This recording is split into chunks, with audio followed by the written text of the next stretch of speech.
designing the successor to the Chiron. How do you make a car timeless? For it to be timeless, it needs to be authentic. It needs to tell a story. The story of the Tourbillon is the interplay between speed and elegance. One could almost say it is shaped by speed. Now, we draw inspiration from many things. For example, if we observe nature here, the falcon, fastest creature on the planet, if it nosedives for its prey, what does it do? It tucks under its wings. It reduces its frontal area to pick up speed more quickly. And this also goes together with our observations in now over 20 years in doing these high-speed programs like Chiron and Véran, and now with the Tourbillon, is if you reduce frontal area, it has a greater influence on the speed of the vehicle, unlike anything else. And so the concept of reducing frontal area was also being exercised by Jean Bugatti, who we also take great respect and influence from, with his concept that he called surbaissé, where he submerged the engine in his Type 57 SC Atlantic. He submerged the engine behind and below the front axle to get the bonnet lower, to get the driver lower, to get the roof lower, to reduce frontal area. So that's already taken inspiration from. You will find the concept of surbaissé in this car as well, as we have reduced this car in relation to the Chiron by 33 millimeters in height. That's quite a big job in terms of car design. And that not only does have a huge effect on aerodynamics and the frontal area, but also on its proportions. Now, before we talk about any design theme or line or color, we have got to get the proportions just right. And as you can imagine, if you lower the roof, the wheels look bigger, it's an improvement for the proportions. Also the body posture of this new car. You can see it is raked forward, ready to pounce at standstill, very much like a predator. The Type 57 you see here in comparison, this is how much lower it was, and that's exactly what we've done with the new car. We've reduced its frontal area.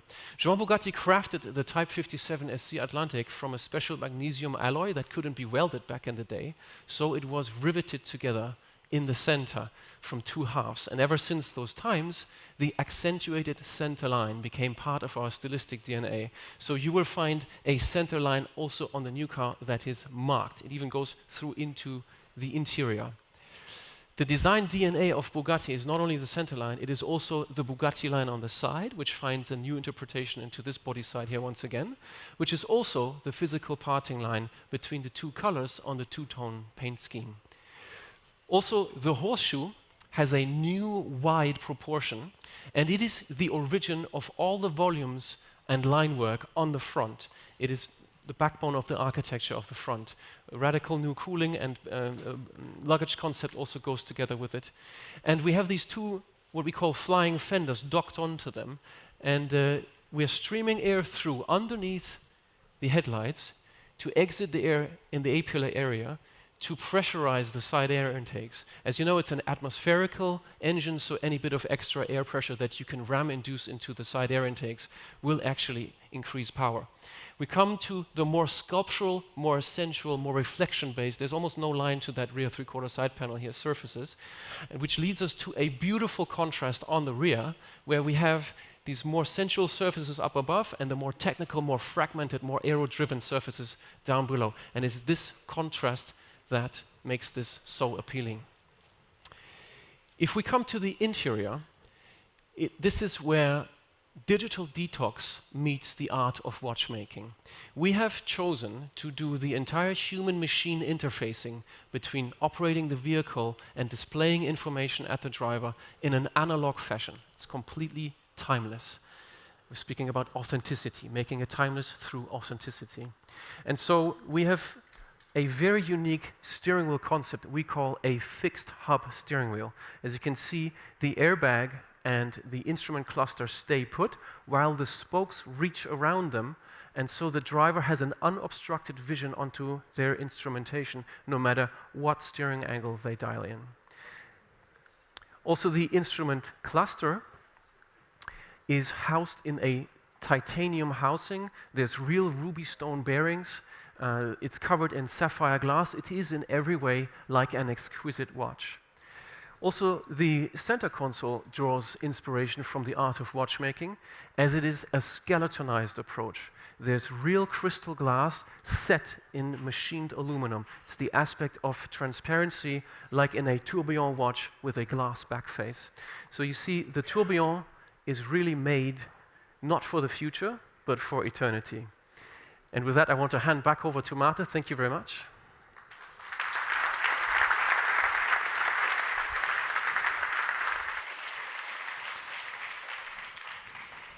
What a beautiful job Frank and his team has done. But we will now talk more about the underpinnings that made it possible. The technical details of the car that were developed by Emilio Scervo, our CTO, and his team of over 300 engineers who have worked on this project. Some people might think that design is something that you just do in the air, something like a facade on a house, something that you just do on top of a technical platform. And actually, that's quite true for many cases, and that's how fake air vents came to be, or fake exhaust, because the designers imagine something that has no technical reason for existing.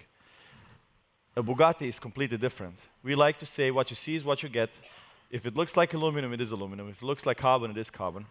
And this is also true here. Everything has a function. Every little thing, like what Frank explained, for example, this hovering lights with the air channel underneath it, everything has a reason to exist. So, like no other car before, I believe the technical team and the design team have worked so closely hand in hand to create something that comes like from one person, but actually from hundreds of people who have worked on it. When designing a car, there is usually an interior and exterior design team. Two design teams that work hand in hand to develop what the customer sees from the outside and inside. And then the stuff in between, the technical part, is usually just done by the engineers to fulfill its purpose. It's usually doing its job, nobody cares how it looks like, and just to do whatever it needs to do for the cheapest and simplest way possible. We did not want to work like that. We want the Bugatti to be perfect, even where you don't see it, even where you will never see it. You need to know that the Bugatti is perfection, even where you never look. It's important to us, because we want every piece of it to be perfection. So we have created a third design discipline, which we called the rolling chassis design. So that was making sure that the car in its naked form, like here in this picture, is beautiful as well. And every piece of it, every part you take off the car, the suspension arm, the engine mount, the gearbox, the electric motor, everything has to be beautiful. Everything has to be so that you put it in a gallery, it is like a piece of art. And I guess you might already guess that this is the favorite part for me, for the car, the technical underpinnings that enable this wonderful design. So it all starts with the powertrain. Of course, the powertrain is the most important part, with the going from the W16 to the naturally aspirated V16 and the hybrid powertrain system. As you know, when we started to develop it, we could have gone in any direction when it comes to the shape of the car, to the category of car. It didn't have to be a sports car. Bugatti's history is more than rich enough to go in another direction, but we have decided that for the new chapter, we go with a hypercar, and then we decided to also continue with the combustion engine. So going with a new combustion engine was a strong decision, but not only with any combustion engine, we wanted to have the most emotional combustion engine possible. That's why naturally aspirated, but the naturally aspirated engine was only made possible by a very high-tech electric powertrain, 3 electric motors, a 25 kilowatt-hour battery pack, which gives enough power, but also decent all-electric range if you need it, especially to make the car future-proof in case in some areas you will not be able to run with a combustion engine at all. So with the 25 kilowatt hours, you should get a pretty decent all-electric range of around 60, 70 kilometers, even without using the combustion engine. So a V16 is, of course, naturally longer than a W16. As you know, W16 has its cylinders offset. They are not in a straight line, while the V16 cylinders are in a straight line. On top of that, this car has actually more displacement. while everyone went for reducing the size of engines, here we went from 8 liters to 8.3. So this engine is 25 centimeters longer compared to the W16.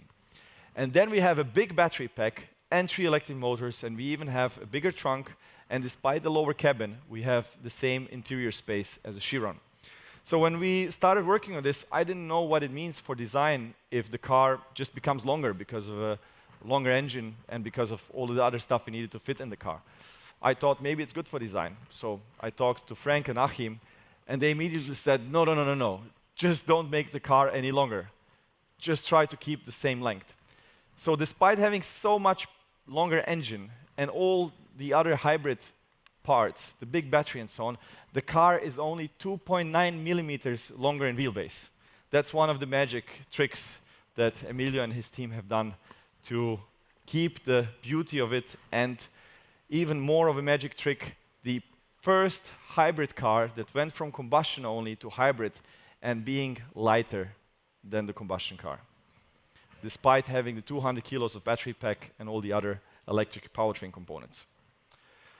When we go to the top view, you can see how different it is. So in the Chiron, many of you who are using of the car was in front of the engine, so between the passengers. That's why you were sitting far apart, one from the other. And that also means the doors move